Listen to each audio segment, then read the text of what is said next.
Golden State Media Concepts bring you Book Review Podcast, a haven for bookworms of all ages and the widest genres, from mystery to memoirs, romance to comedy, fantasy to sci-fi. If you love to read, this is the podcast for you. It's the Golden State Media Concepts Book Review Podcast.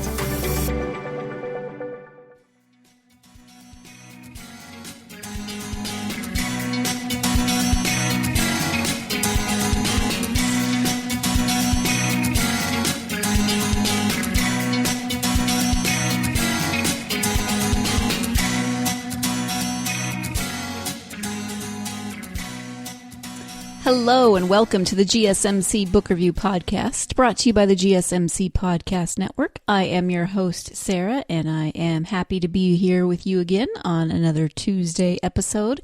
I know it was almost a week ago, but I just wanted to say I hope you had a fabulous Halloween, however you may have celebrated it. If you went trick-or-treating, if you took trick-or-treaters, if you greeted trick-or-treaters, whatever you were up to, I hope it was fabulous. I love seeing all the pictures on social media and of people's kids and of people's costumes, and I just think it's a lot of fun.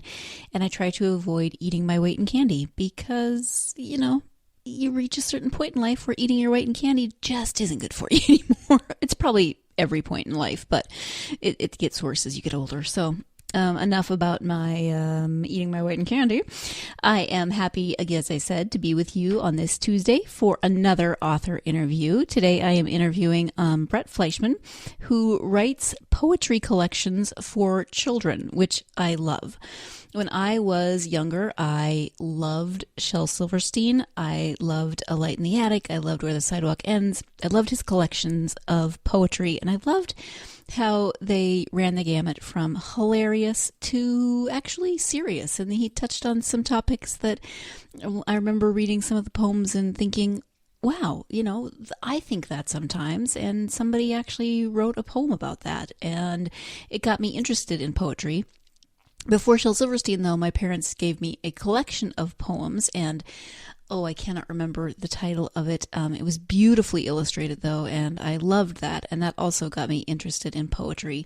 And I even, as an adult, write some poetry that is very, very silly, kind of along the lines of Shel Silverstein or maybe even Dr. Seuss, and my nieces have poems about them, which I'm sure that they are horrified by. So I love that Brett writes collections of poetry for children.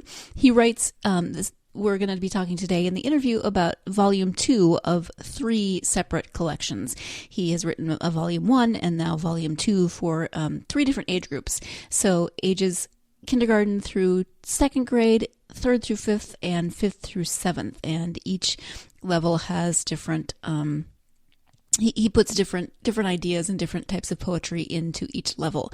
So I love that he is getting kids interested, that these collections have the potential to get kids interested in poetry. I think that is something that maybe children do encounter, maybe they don't. But I love that there's someone out there who is putting the effort in to write kind of in the lines of Shel Silverstein. He reminds me a lot of Shel Silverstein, just with the humor of the poetry and some of the cadence of his poetry. It is, the poems are funny. There are some, again, that have a deeper meaning to them than just being entertaining, so I appreciate that. And now let's go ahead and get to that interview so that you can hear in Brett's own words. But quickly, before we get to that interview, I apologize. I forgot to read you. I'll read you just the beginning, or the blurb on the back of the first book, which is Toilet Trouble, and it is poems for beginner readers, readers K through 12, or K through 2. I do that in the interview too. Poems for beginner readers K through 2, K through 2nd grade. So beginner readers or readers who still like having poems or stories read to them. And the description of this book is that it is a collection of 20 humorous poems designed for beginner readers. Volume 2 of this series includes a reunion of The Big Bad Wolf and The Three Little Pigs, a surprise birthday present for a baby crocodile, an uninviting hole in an ice skating rink, and much, much more. So let's go ahead and turn now to that interview with Brett Fleishman. Hi, Brett. Welcome to the podcast. Hi, thanks for having me on. Oh, you're welcome. We are here to talk about your poetry collections for children. But before we do that, I would love for my listeners to get to know you a little bit. So if you could just share something about yourself. Sure. So I am 45 years old, and I live just outside of Boston. I work in the financial services industry full-time, and I started writing poetry about 4 years ago. And I also love to play competitive tennis year-round. All right, thank you for that. So you write poetry for children. You currently have 2 volumes for each age group that you write for, and those age groups are for beginner readers, grades K through 2, for intermediate readers, and that's grades 3 through 5, and then for advanced readers, which are grades 5 through 7. You have these 3 different age groups. Let's start with the younger one, and the second volume is called Toilet Trouble. So talk a little bit about this collection of poems. Sure. So for each collection of poems, what I'm really focusing on is trying to put together poems that are appropriate for a specific age group, a specific reading level. So my beginner books, the first volume is called If the Earth is Round. The next volume is called Toilet Trouble. These are poems that have typically about 40 words. The vocabulary is intentionally quite simple, and they're really geared towards children who are either just learning how to read independently or are not yet reading but enjoy reading with their parents or other loving adults. Okay, thank you. When you start a collection, do you ever have a specific theme in mind, or is it just each poem as it comes? Yeah, it really is more each poem as it comes, and I should probably provide just a little bit of background. A few years ago, I started writing poems, and I ended up writing a lot of poems.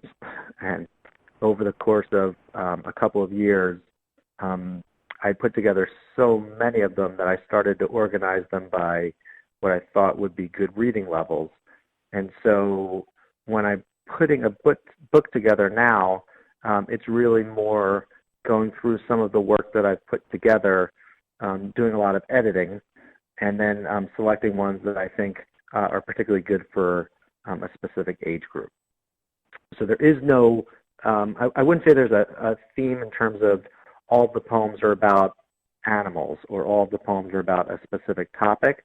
It's really just intended to be poems that I think would be very appealing to the specific age group.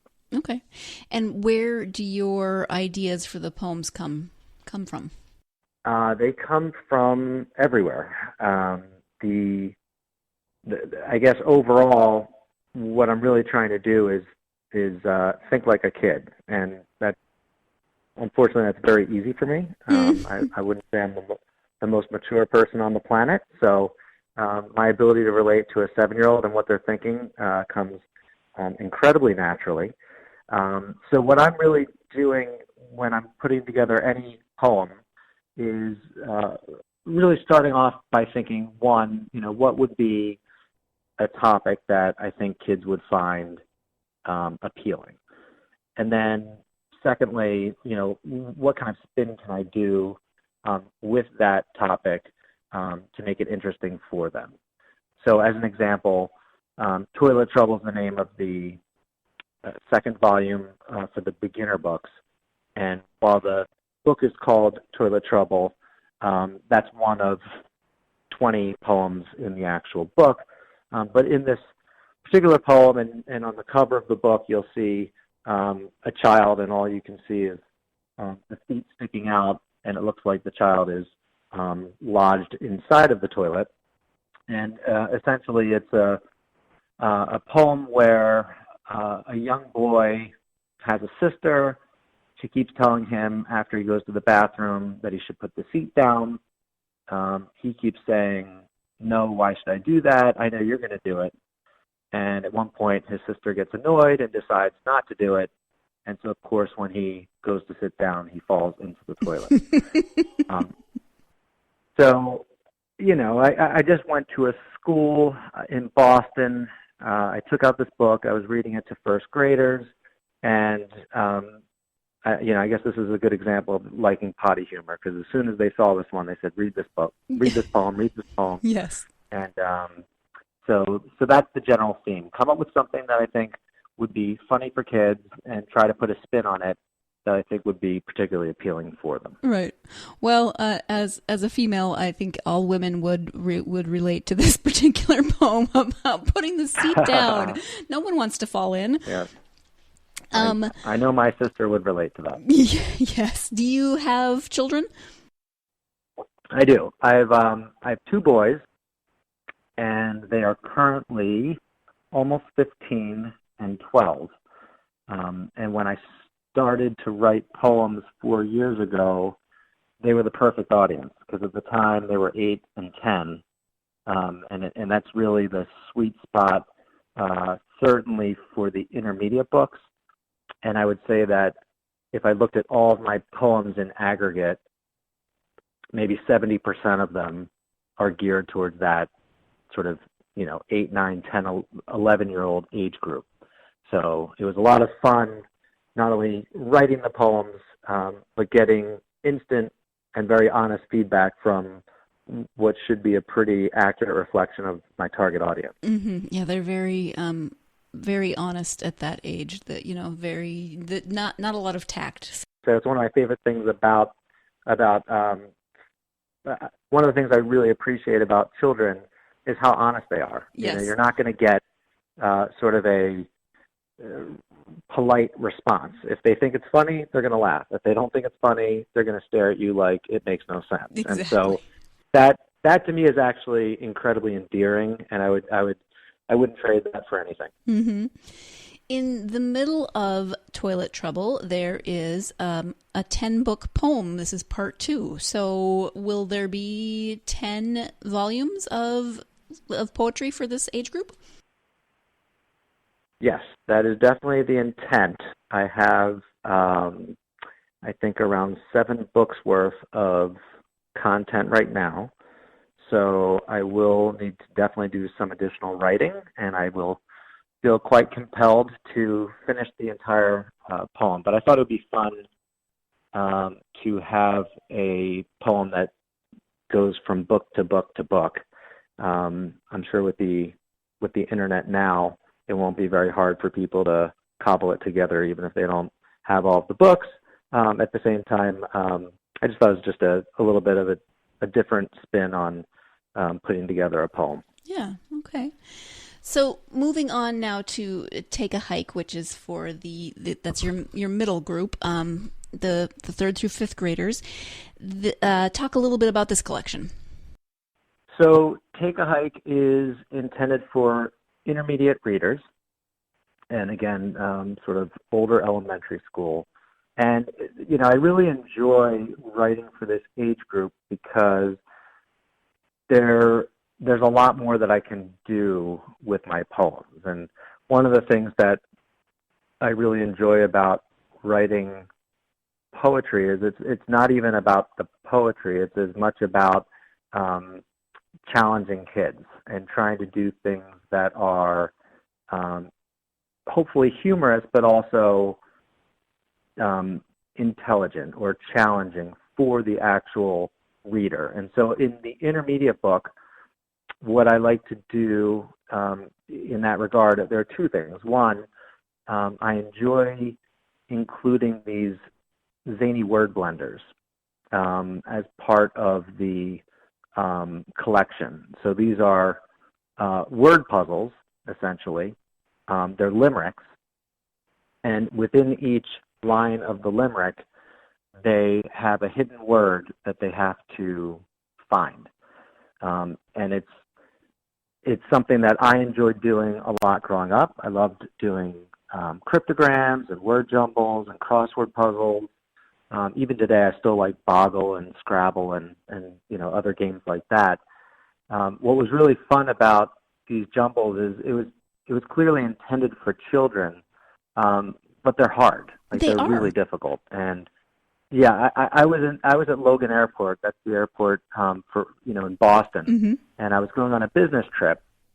And I was sitting there, and my flight was delayed, and there was a young girl sitting next to me with her parents, and I had a PDF of one of the books on my laptop, and so I said to her, would you have any interest in reading a poem or solving a puzzle? And she said, sure.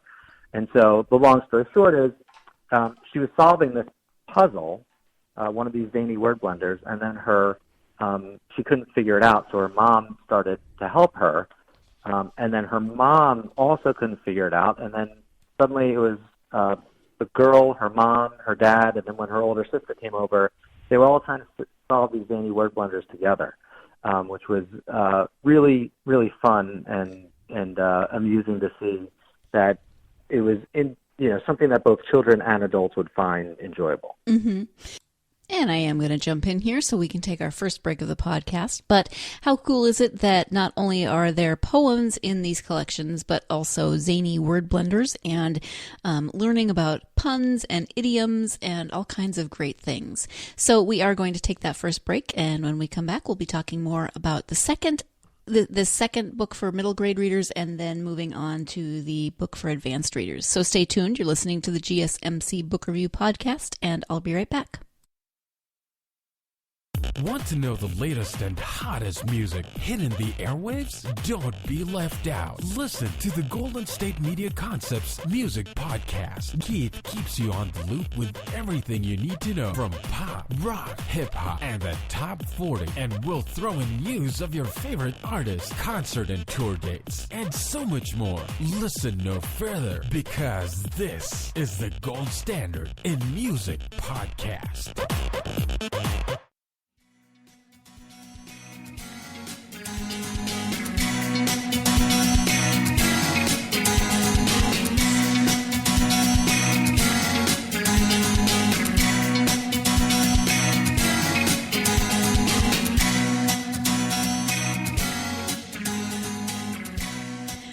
Welcome back to the GSMC Book Review Podcast. I'm speaking today with Brett Fleishman about his collection of poems for children. We were talking before the break about the zany word blenders, which appear in both the intermediate volumes and the volumes for advanced readers.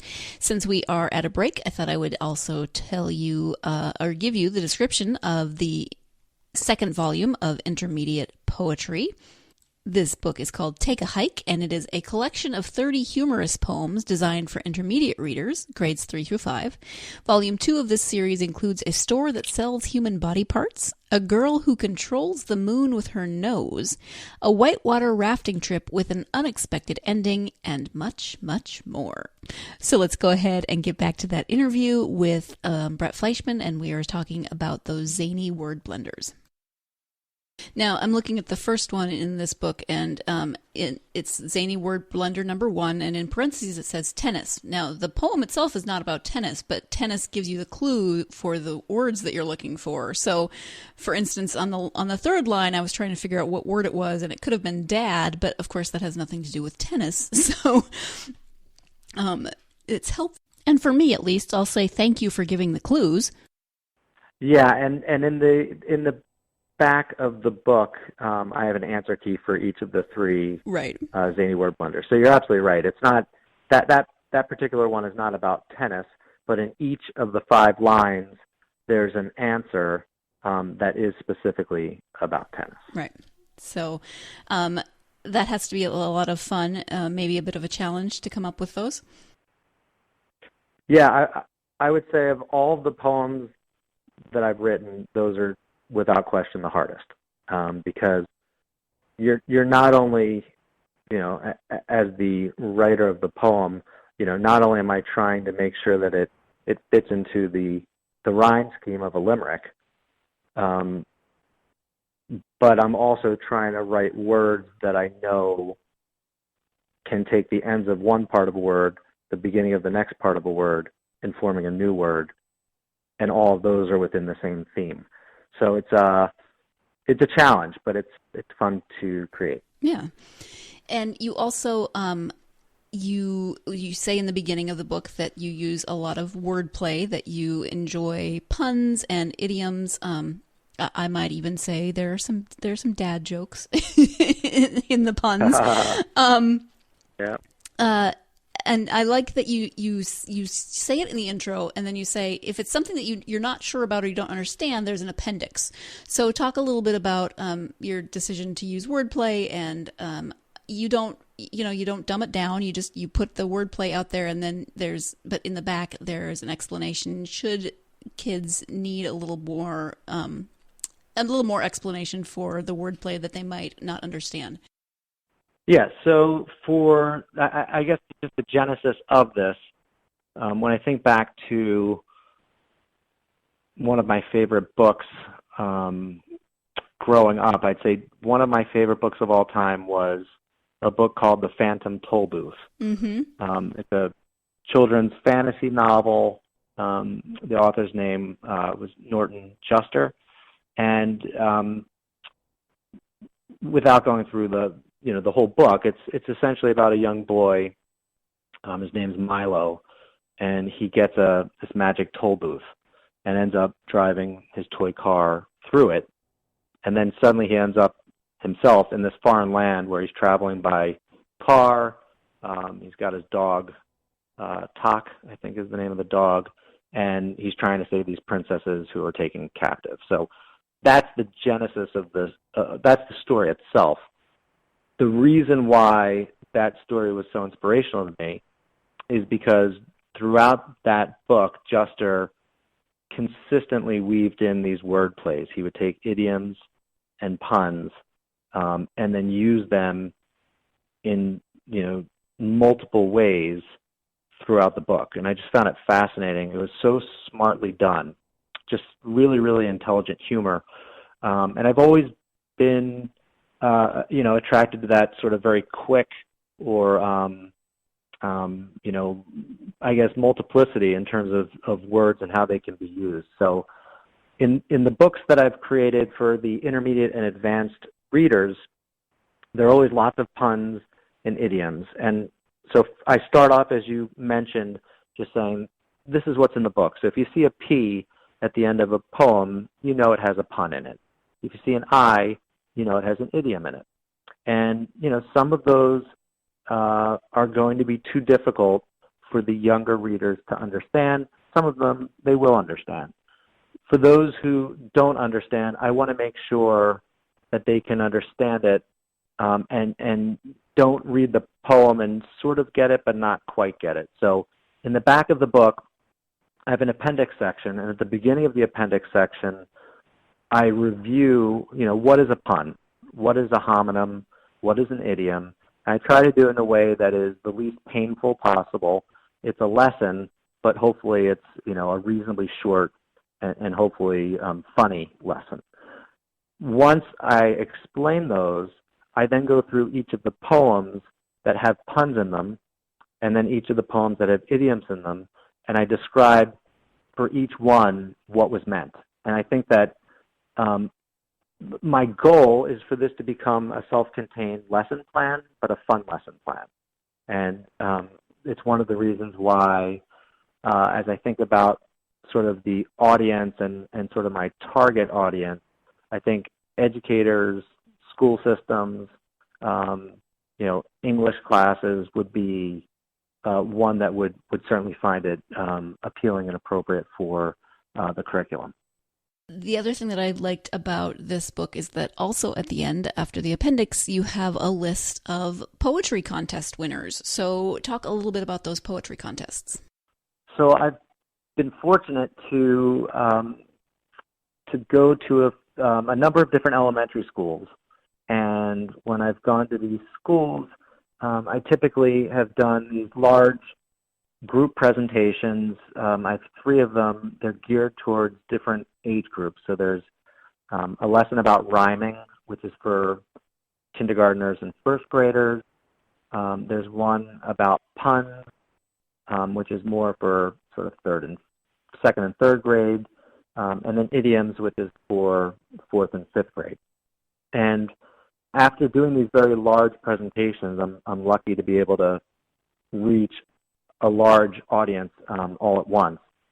And so at the end of the presentations, after explaining to them, what puns are, how they're used in my poems, I've offered to have a poetry contest where everyone who participates in the poetry contest will be eligible to have their poem published. And so what I've done for a handful of students in a few different districts is select winning poems and then essentially take the poems of the authors and ask my illustrator to create illustrations for their specific poems. And I just think it's a really cool thing, to have someone who's, 8 years old, 10 years old, 11 years old, be able to say to their friends and family, hey, did you know I'm a published author? That's something that seems to be very inspirational for them when I mention it in the presentation. That's awesome. And do you choose the winners, or how does that work? Yes, I have chosen the winners. There have been times where I've narrowed it down and then asked others for advice, including some of the teachers from the schools. But I like being able to review them on my own, I guess, because there's clearly no bias. I don't know any of the students, and I'm afraid if the teachers are too involved, they could perhaps have certain preferences. So from my perspective, having a clean slate and just reviewing all of them, it takes a little bit more time. I've also had my sons help me in selecting the winners. So it's me, but it's really me and my 2 boys as well. Mm-hmm. Thank you. And then finally, we have the advanced readers, 5th through 7th grades, and this one is called Bedtime Story. So talk a little bit about this one. Sure. So Bedtime Story and my advanced books are in many ways, in terms of just pure content, similar to the intermediate books. So like the intermediate book, Bedtime Story has those zany word blenders. And like the intermediate book, Bedtime Story has lots of puns and idioms with the appendix section set up in a very similar way. The differences between the advanced book and the intermediate book are, I guess there are a couple of differences. One is I use a completely different illustrator. For the beginner and intermediate books, I use one illustrator. He's fantastic. His illustrations are, I would say, more cartoony is how I would describe it. And they're absolutely fantastic. I feel like as a book is designed for older children, so 5th grade, 6th grade, you're talking about, the end of elementary school, even the beginning of middle school, those cartoon illustrations are sometimes extremely appealing still, and at other times they might be considered, almost too babyish. That's what my younger brother would look at. I'd rather look at something, older. Right. And so I have a different illustrator for the advanced book. He's outstanding as well. Just a very different type of illustration. He does these sort of messy watercolors. I describe it as art that you could frame and put in your home. In fact, I've put a lot of his illustrations on canvas in my home because I like the artistic look of the illustrations. The other difference between the intermediate and the advanced is in an intermediate book, the typical poem is 80 to 100 words. In the advanced book, it's typically more than 200 words. And then the level of difficulty of the vocabulary is notably more challenging in some of the advanced poems as well. Mm-hmm.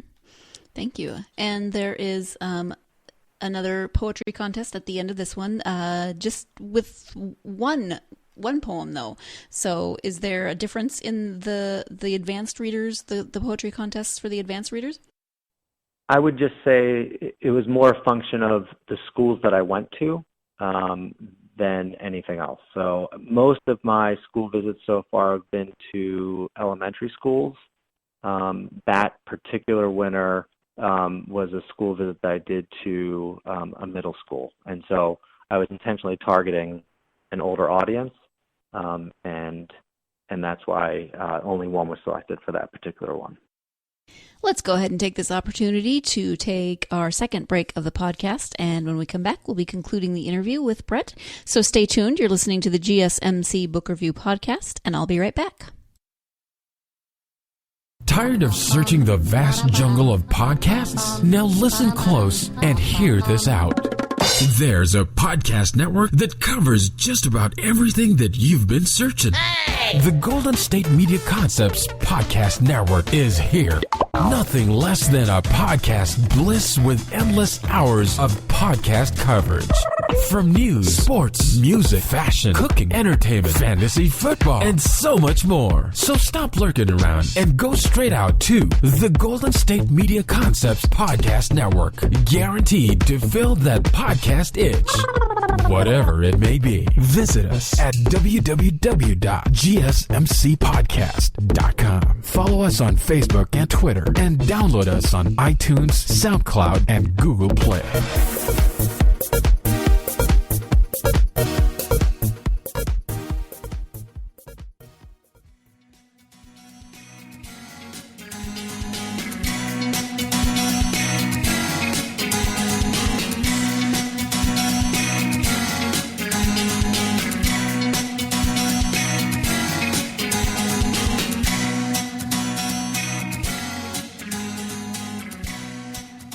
Welcome back to the GSMC Book Review Podcast, and we're about to get to the conclusion of my interview with Brett Fleishman about his collection of children's poetry. I do want to give you the description of the third and final book that we talked about today, and that is the one designated for advanced readers in grades 5 through 7. It's called Bedtime Story, and it is a collection of 25 humorous poems designed for advanced readers. Volume 2 of this series includes a poorly planned treasure hunt, a rather chaotic manure machine, a very competitive laundry shooting game, and much, much more. So let's get back to that interview, the conclusion of that interview with Brett Fleishman.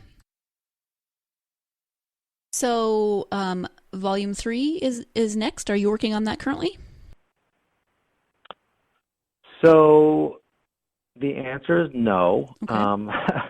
So I published the first 3 books, I guess between August and September of 2017, and then these next 3 books are being officially released this upcoming week. So 6 books in a little bit more than a year has been a lot of fun and rewarding to do, but it's also been incredibly exhausting. Mm-hmm. So I think for next year, I'm planning to publish 1 book, and it's going to be a bit different. So in every one of my books so far, it's been a collection of poems. It's ranged from about 20 for the beginner level to 30 or a little bit more than 30 for the other books. I have a few poems that I've written that are much longer. They're 1,500 words or 1,800 words. And one of them that I wrote and have had mostly illustrated is one called Chasing Santa Claus. And so that is one that I am hoping to publish at some point in 2019 as a standalone poem that has illustrations that accompany each of the verses. It sounds like there is a lot of work. I mean, just, writing a novel is kind of one cohesive story. This is, in some ways, they're smaller, but you have to come up with a lot more ideas for each book. Yeah, I absolutely love writing the poems. I love spending time with the children that read them, going to schools, but the actual publishing of the books and the amount of work that goes into it is it's a lot. And I work full time in another job, and it's for those who are dedicated full time to writing and are able to make that their career. I have so much respect for how much work is involved in being a published author. I wish I could dedicate 100% of my time to it, but it's incredibly rewarding to finally get through the entire process. It is a culmination of quite a bit of time, but I think it's definitely worth it in the end. Mm-hmm. You mentioned before that you started writing poetry about 4 years ago. Was being a published author something that you always wanted to do? No, it wasn't actually. To be honest, this came out of absolutely nowhere. My background is definitely more of a math person, more of a finance person, and the reality is that I actually loved Shel Silverstein, and when I was younger, I used to read his stuff constantly. Where the Sidewalk Ends, The Light in the Attic, those were books that I could just read basically nonstop. I also always really, really liked Weird Al Yankovic. He's the guy that writes all the goofy sort of spoofs, taking famous songs and just rewriting them with silly words. So I've always liked poetry. I've always liked rhyming and the silliness of it. But until 4 years ago, I had never written a poem, and I really had never focused on writing specifically. And I think the reality is that, at the time I was going through a pretty stressful personal situation, and as I look back on it, I'm pretty confident that my need to find some sort of an outlet, something to just take my mind off of, a stressful situation, is really what became the catalyst for writing that first poem. And, after I wrote it, I showed it to my boys, and I said, what do you think? And they said, yeah, this is, it's pretty good. You should keep doing it. And, I really didn't know if it was that good or not, but it was fun, and it was a diversion, and it proved to be, a really wonderful outlet. And so I just kept writing, and after a couple of years, I said, okay, I've written quite a bit now. Maybe I should try to start publishing these. And so it's one of the thing I love about the story is I had no idea that this was something I could do. And when I go to schools and I visit elementary school students, whenever there's a Q&A, I always try to weave this in if it makes sense in the context of their questions, because I think it's just an important lesson. There's so many kids that and adults that feel like well, I'm not really that good at anything, and there are all these other people that are really good at something, but I just don't feel like I have anything that I'm good at. And the reality is, if someone said to me 5 years ago, do you think you're good at writing poetry? I would have said, no, I don't write poetry. But the fact that I was able to find, an interest that I had no idea existed, and then create, a completely new hobby from it, and something that I found to be really entertaining, rewarding, just a fulfilling thing, I think is great, because I tell the kids, you may not think you have a unique skill, but maybe you just haven't found it yet. Like, who's to say you don't have that skill? You just don't know where it is. You're trying to find it still. And, I've seen kids kind of light up when I've said that, because the reality is I believe that. You know, you might not know it now, but that doesn't mean you won't discover it later. Mm-hmm. That's wonderful. Thank you so much for that. You mentioned Shel Silverstein, who is one of my favorites, and I was thinking a lot about Shel Silverstein as I read your poems. Do you have favorite authors and genres for when you read now? I would say that when I have time to read, I definitely have a preference for fiction over nonfiction. I love novels that have really rich character development.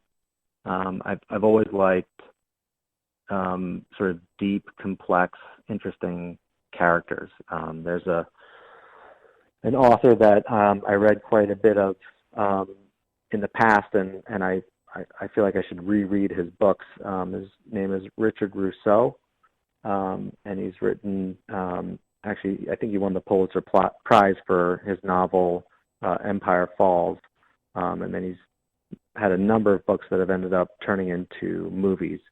And so something that's fictional, something that's light, I feel like there's enough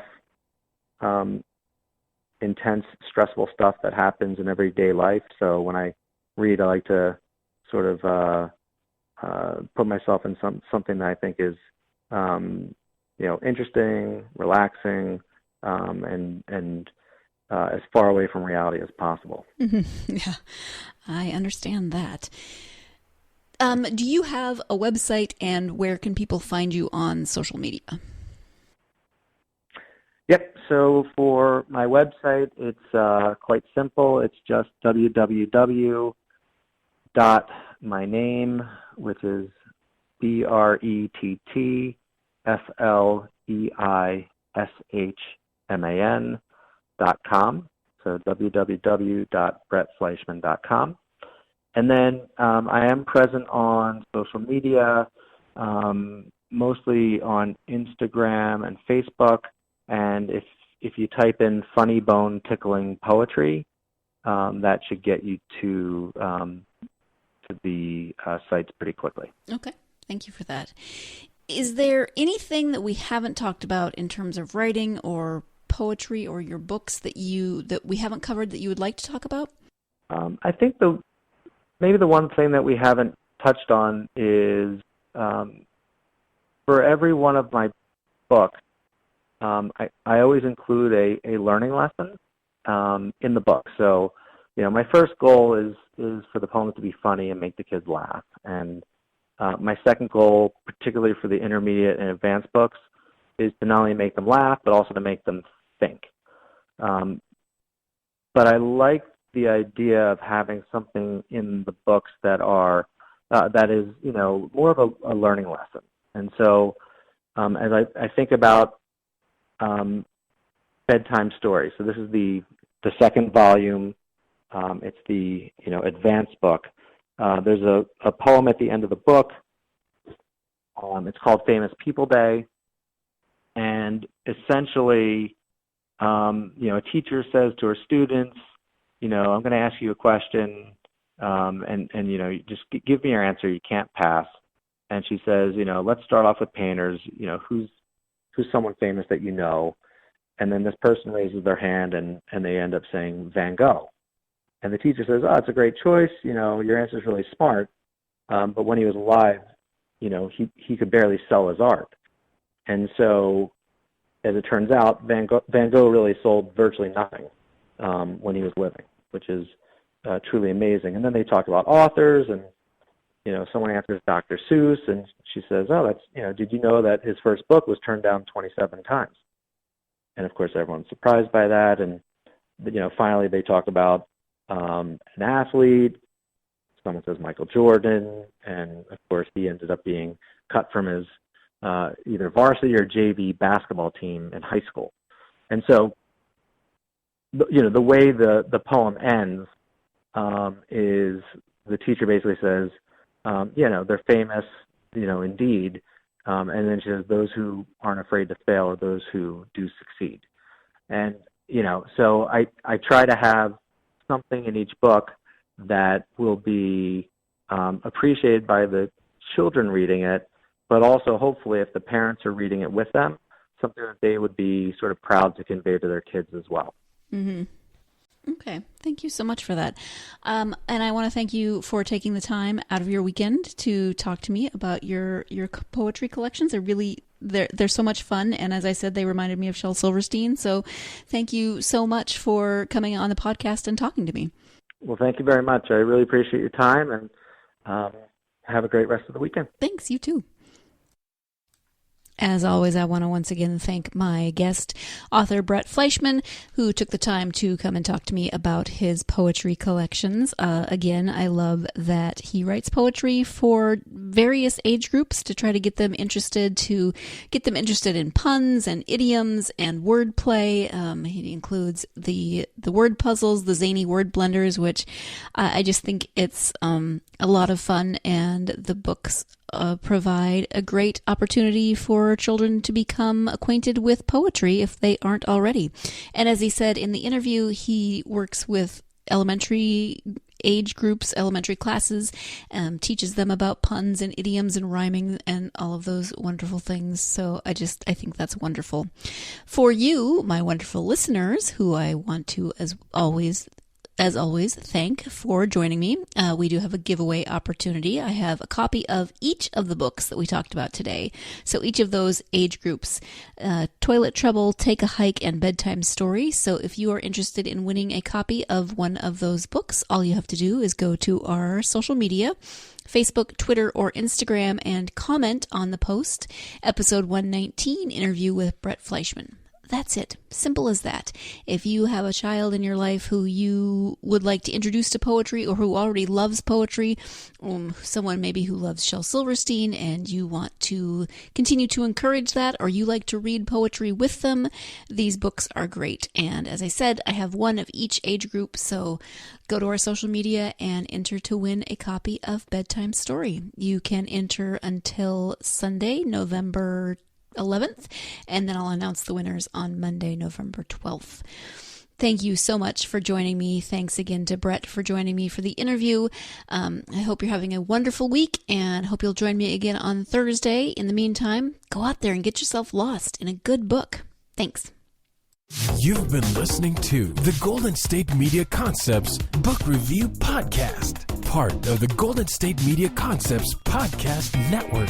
You can find this show and others like it at www.gsmcpodcast.com. Download our podcast on iTunes, Stitcher, SoundCloud, and Google Play. Just type in GSMC to find all the shows from the Golden State Media Concepts Podcast Network, from movies to music, from sports to entertainment, and even weird news. You can also follow us on Twitter and on Facebook. Thank you, and we hope you have enjoyed today's program.